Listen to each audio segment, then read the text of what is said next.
This may be the most important video I record if you're anything like me, because what concerned me the most as I stared over the precipice from my comfy big firm job and considered the possibility of starting my own firm was whether I'd be able to get clients.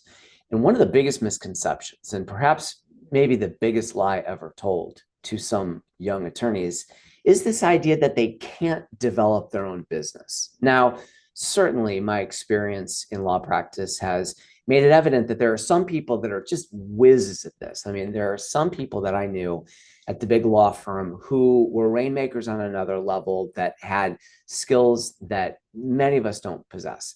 But the idea that they're the only ones that can really develop an excellent stream of consistent business, I find that to be just false.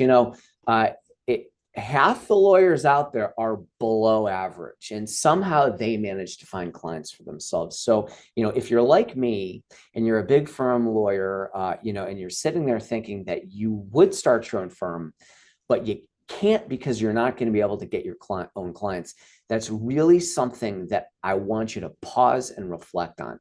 We talked about Stephen Pressfield's concept of the resistance, what he describes as this enemy from within, a force of nature that often manifests as fear and procrastination. And I think that a lot of you out there, if you were like me, if you're a comparatively junior partner, a service partner that worked on other people's files to a great extent, if you've convinced yourself that you can't get your own business, I want you to consider whether that's really true or whether perhaps you're just giving in to the resistance. Because I think we probably can all agree that clients hire individual lawyers, right? They want to hire you if you're the right lawyer for them. Yeah, sure. Some clients like institutional firms and they're passed from lawyer to lawyer over generations, but generally speaking, the decision makers out there, whether they're general counsels or business owners, they're going to be captivated by a single person, a single lawyer, and they're going to hire that lawyer and the firm that comes with him. And so I think that we'll talk about this more later, but it is possible for you to get clients, even if you haven't had a lot of success doing a great job at it thus far. Now, it's totally possible for most lawyers, but it isn't for everyone. And this has zero to do with how good you are at law practice. It really has quite a lot more to do, with owning a business than doing the technical work of practicing law. Stephen Pressfield in The War of Art, makes the argument that being good at doing the technical legal work doesn't necessarily mean that you're going to be good at running a business that produces that technical legal work. So, just being a great lawyer is not enough to get clients.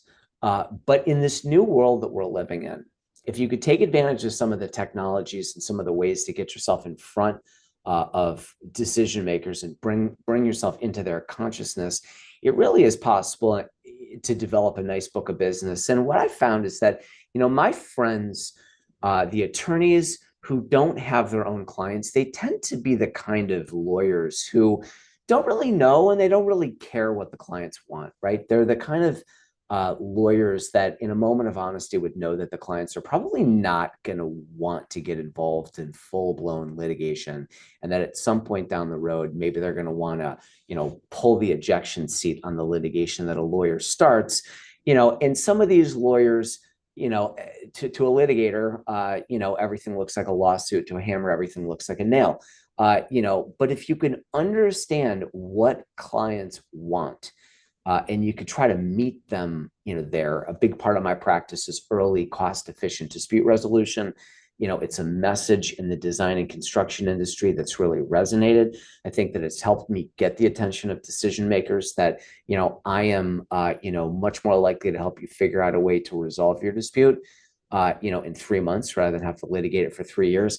That's the kind of thing that gets decision makers' attention. And that's the kind of thing that you, as an individual lawyer, have the ability to get messages like that in front of decision makers and overcome, this resistance, overcome this false notion that if you're anything like me, you are laboring under, which is that only some people have the magic ability to develop business. Certainly, if I understood when I was the big firm attorney that it would be comparatively easy for me to get a good stream of business, I probably would have started my firm a lot earlier. But I think that it's worth considering as you ponder, am I one of these people who can do it, or am I among, the people who are just not, made of the right stuff to go out there and get that work? You should think about whether you're running to something or running from something as you consider the possibility of starting your own firm. If you're watching these videos, there's probably something in your current job that you don't love. I had a great job before starting this firm. I loved the law firm I was a partner at. I worked for good people, but I knew that there was something that just wasn't quite right there. I wasn't going to be able to satisfy my life goals if I stuck there. And if you're watching these videos, perhaps you're in a similar circumstance.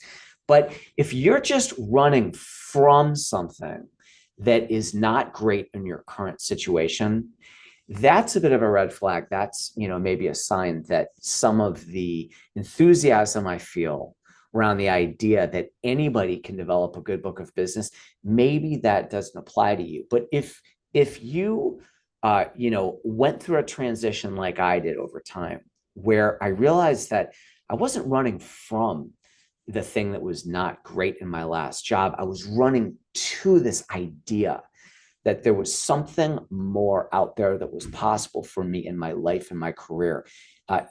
Then I think this notion that you can get clients and you can develop a very healthy stream of business, I think it absolutely applies to you. Once the light came on for me, and it was a process of a couple of years, but once the light came on for me and I realized that this idea of owning my own firm was not just something that was possible, but something that I really wanted to do, all that I could do was take in all the maximum amount of content that I could get my hands on, on how do you get clients? How do you run law firms? And so if you're moving in this direction where you're enthusiastic about the idea of this, and you're not running from something that's not great at your job, but you're running to this idea with enthusiasm that there's something better, then I'm here to tell you that you absolutely can develop a nice book of business.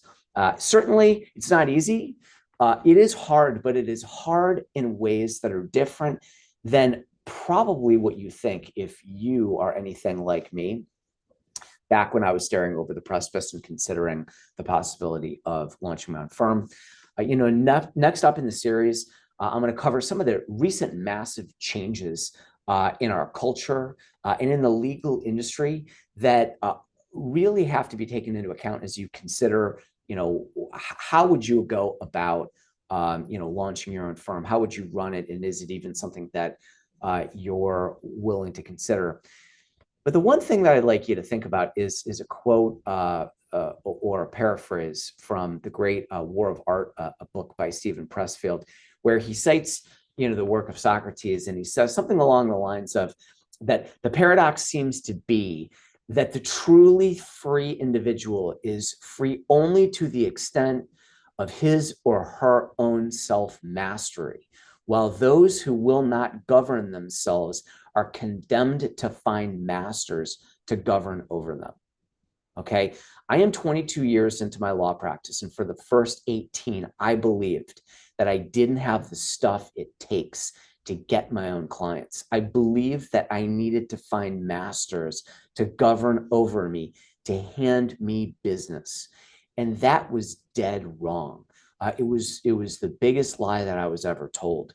And so I want you to ponder whether or not you're really in a situation in your career where you have nothing to say to clients, where you have nothing to say to let them know that you understand what their concerns are, you care about what they think, and if you have the ability to deliver that message, it's comparatively easy to find a medium in this new economy for you to get that message in front of them.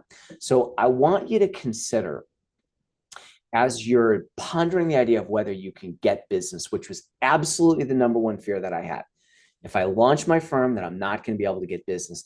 If you're interested in an action item, I want you to consider whether you're laboring under this false notion that you are somebody that's inherently incapable of developing your own book of business.